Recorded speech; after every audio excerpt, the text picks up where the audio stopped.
వాడు మొదటి యోహాను పత్రిక 4:4 చూస్తే లోకంలో ఉన్నాడు, మీలో ఉన్న గొప్పవాడు ఏనాడు మిమ్మల్ని పాపం చేయనివాడు. ఆయన నేర్పిస్తున్నారు చాలామంది. వాడితో లోకంలోకి వెళ్ళిపోయారు కనుక దేవుడు ఆ దివిని విడిచి భూమి మీదకి వచ్చి నిన్ను నన్ను రక్షించడానికి వచ్చి తన ప్రాణాన్ని త్యాగం చేసి తన రక్తం ద్వారా నిన్ను కడుక్కున్నాడు. పాపానికి అమ్మేశాడు సాతానుగాడు. అందుకే ఏదైనా ఒక ఎద్దు కానీ ఇంకేదైనా ఐటెం కొనుక్కుంటే, ఎవరి దగ్గర నువ్వు కొనుక్కుంటే వాడి సొంతం అయిపోద్ది. మరలా నేను ఒక దగ్గర విన్నాను, పల్లెటూరులో గుర్రాన్నో దేన్నో అమ్మేశారు.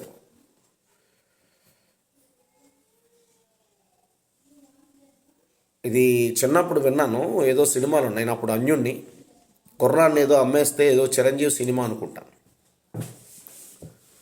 నేను దేవుణ్ణి తెలియకముందు పాపం చేశాను, గినిమాలు చూసి అమ్మ నాన్న మీద తిరగబడ్డాను. కానీ ఆ సినిమాలో ఏముందంటే గుర్రం పెంచుకుంటాడు ఆయన, గుర్రాన్ని డబ్బులు లేక అమ్మేస్తే గుర్రం ఆయన మాట వినదు. వినకపోతే మరలా ఏం చేశాడంటే అవతల వ్యక్తి, బాబు ఈ గుర్రం నా మాట వినటం లేదు, నువ్వే తీసుకొని ఇచ్చేస్తాడు. ఈరోజు బాగా గమనించండి, దేవుడు నిన్ను సృష్టించుకుంటే దేవుడు మాట వినాలి. వాడేమో వలవేసి పట్టేస్తే, కానీ ఈ లోకంలో మనుషులు అయ్యో ఇది పాపము, నా దేవుడు ఇలాంటివి చేయొద్దన్నాడు, బైబిల్ గ్రంథం చెప్తుంది పాపం వల్ల మరణం ఉంది అని, అమ్మో వీడి చేతిలో చిక్కుపోకూడదని భయపడి నువ్వు మరలా ఇక్కడికి రావడానికి ప్రయత్నించాలి. ఎక్కడికి? దేవుడి దగ్గరికి రావడానికి ప్రయత్నించాలి. కానీ మానవులందరూ ఏమైపోతున్నారంటే మృగానికున్న ఆలోచన మానవుడికి లేదు. కానీ వాడి చేతిలో పడిపోయి భలే ఉంది, మంచి అందంగా ఉంది, అబ్బా ఈ మందు బాటిల్ బాగుంది, ఈ గంజాయి భలే మొత్తుగా ఉంది, ఇలా అని అబ్బా ఈ సినిమా సూపర్గా ఉంది, అనేక రకాలుగా పాపాలకు వెళ్ళిపోతున్నారు. ఎంజాయ్మెంట్, పేకాటలు, క్యారమ్ బోర్డులు, గుల్ల బోర్డులు, అల్లికాయలాటలు, చిన్నప్పటి నుంచి కూడా ఇది భలేగా ఉందని లోకంలో ఉన్న ఆశతోనే తిరిగేస్తున్నారు ప్రజలందరూ. తిరిగి లాస్ట్కి ఏమైపోతున్నారు? పాపముకి బానిస అయిపోయారు.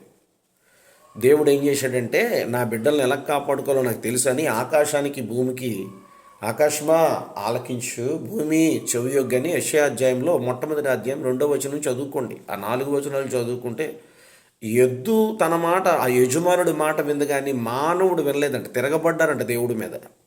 తిరగబడి ఎవరి దగ్గరికి వెళ్ళిపోయారు? పాపానికి బానిస అయిపోయారు, లోకానికి బానిస అయిపోయారు. వారిని రక్షించుకోవడానికి మన తండ్రి మనల్ని సృష్టించుకున్నాడు కనుక ఆదాము అవ్వ నుంచి ప్రతి శరీరము ఆయనదే. హిందూ, ముస్లిం, క్రిస్టియన్ బ్రతుకుతున్న మనందరం ఆయన బిడ్డలమే. ఒక భారతదేశంలో, ఇండియాలోని ప్రత్యేకంగా ఒకే దేవుడు కాదు, సర్వాన్ని సమకూర్చే దేవుడు.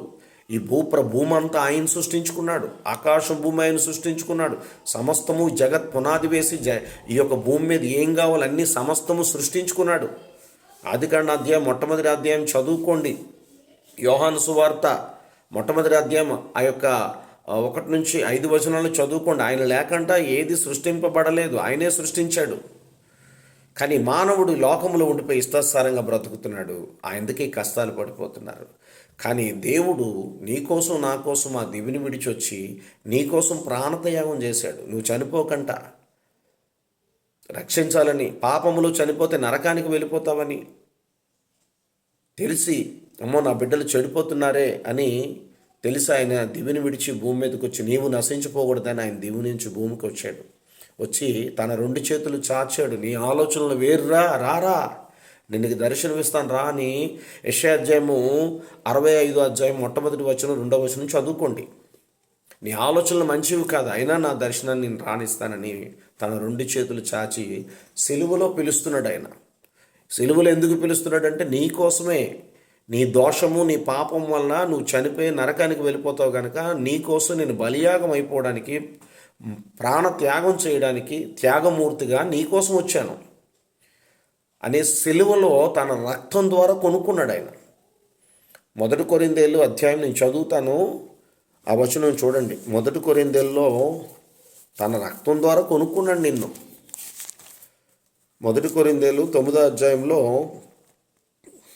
6వ అధ్యాయంలో 1 కొరింథీ 6వ అధ్యాయం 9, 19, 20 వచనాలు. 1 కొరింథీయులు 6వ అధ్యాయము 19, 20 వచనాలు. మీరు చూడండి, మీ దేహము దేవుని వలన మీకు అనుగ్రహింపబడి మీలోనున్న పరిశుద్ధాత్మక ఆలయమై ఉన్నదని మీరు ఎరుగరా?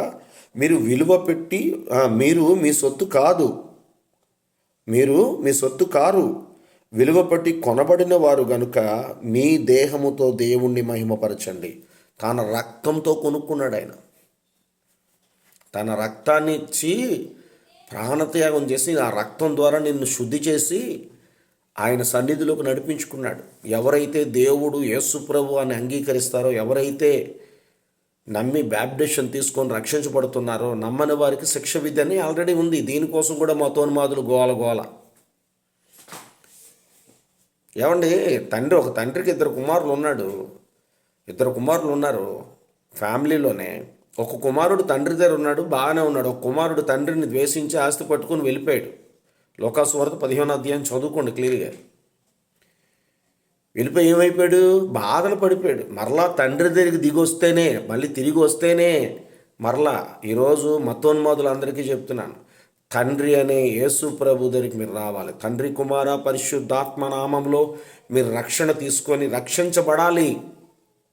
అప్పుడే మీకు రక్షణ. ఆయన కొనుక్కున్నాడు. ఈ దేహంతో ఆయన ఆరాధించాలి. కానీ ఈ దేహంతో ఎవరిని ఆరాధిస్తున్నారో ఒక్కసారి ఆలోచించుకోండి. నెక్స్ట్ వీడియోలో మాట్లాడతాను.